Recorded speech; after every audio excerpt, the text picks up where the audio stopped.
Турмуштук көйгөйлөр, ата-эне, бир тууган жана аял эркек ортосундагы оор маселелерди адамдар байкай албаган призмада чагылдырган тасма Ош шаарында биринчи рет коюлду. Тасманын режиссеру Сооронбек Тургумаматов анын айтымында бул тасма учурдун күрдөөлдүү көйгөйлөрүн өз ичине батырган.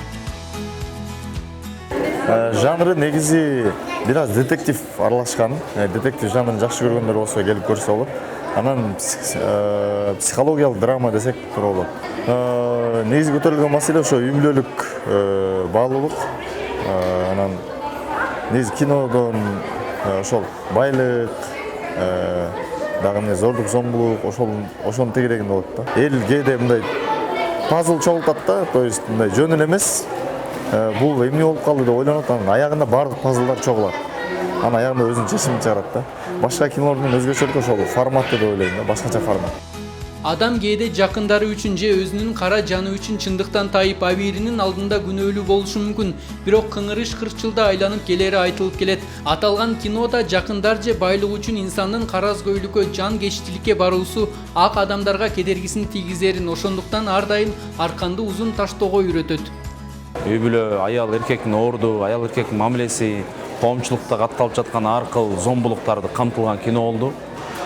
Кинодо ар ким өзүн табат, өзүнүн жакындарын табат. Анан бизде баягы бир тараптуу карай беребиз го, бул жакта тыйындын эки жагы тартылды. Элибизде саман өрттөндү десе, Самарканд өрттөлдү деп күч өтүшөт. Бирок бул кинодо эркектин дагы аялдын да кеткен кемчиликтери тууралуу кино болду да. Анан бул кинодо көрөрман өзүн соттун ордуна коет дагы, вердикт чыгарат, жыйынтык чыгарат, өкүм чыгарат. Бирок өкүм чыгаруу оңой эмес. Тасмадагы баш каармандын жакын тууганынын ролун жараткан актриса Альбина Имашева бул ролду жаратып жатып мурда болбогон өзгөчө сезимди жандан өткөрө алган. Анткени анын каарманы тууганчыл, боорукер аял болгондуктан окуя анын зыянына чечилип турса да, бир боорунун күнөөсүздүгүнө ишене берген жагдай бар. Вердикт тасмасында мен башкы каарман, ошон башкы каарман аялдын эжеси болуп аткарамын. Башка нерселерди көрүп турсаң дагы, бирок баары өзүңдүн жакыныңдын версиясы, жакыныңдын айтканы туура болот деген бир өзүмдүн сиңдиме тарта турган образды жаратканмын.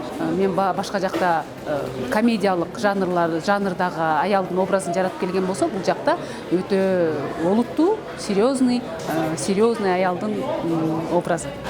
Жаш актриса Мадина Бектурованын кинодогу каарманы мурдагы фильмдеринен өз напсисине алданып калган каарман болгондугу менен өзгөчөлөнөт. Анын кинодогу персонажы адал эмгек жана адилеттиктин артында абийир табуунун ордуна жеңил пайданы көздөйт. Бул кинодо деген Мира Мусаеванын личный медсестрасы, үйүнө келип караган медсестрасы болот го, ошону ойнодум. Байлыкка азгырылып, туура эмес жолго түшүп алам да. Оңой акчанын аркасында сөзсүз түрдө жаман нерсе бар деген сөз айтылат. Ошол үчүн ак эмгек менен акча табыш керек, ак эмгек менен аракет кылыш керек, ошолордо жашоом жакшы болот дегендей да. Фильмди көргөн жаш көрүүчүлөр өзгөчө таасирлер менен бөлүштү. Эки жакты тең түшүнүш керек экен да. Бир эркек киши уруп атса, это не значит, что эркек киши эле виноват да. Аял киши илип атса, аял киши бечара экен. Кээ бирки жерде аял киши өзүн тыйыш керек экен, кээ бирки жерде эркек киши өзүн тыйыш керек экен. Ошол нерсени түшүндүм. Мына өсүп келе жаткан келечек муунга жана жашап аткан үй бүлөлөргө дагы пайдасы өтө чоң. Баары бир мына жактан ошол ата-энеңди сүйүүгө тарбиялаган кино тасма болуптур. Чоң рахмат. Жалпылап алганда фильмдин жаштар жана улуулар үчүн жол көрсөтүүчү тараптары көп. Тасманы тартууга жалпы 7-8 ай сарпталган. Фильмдин узактыгы 90 мүнөт.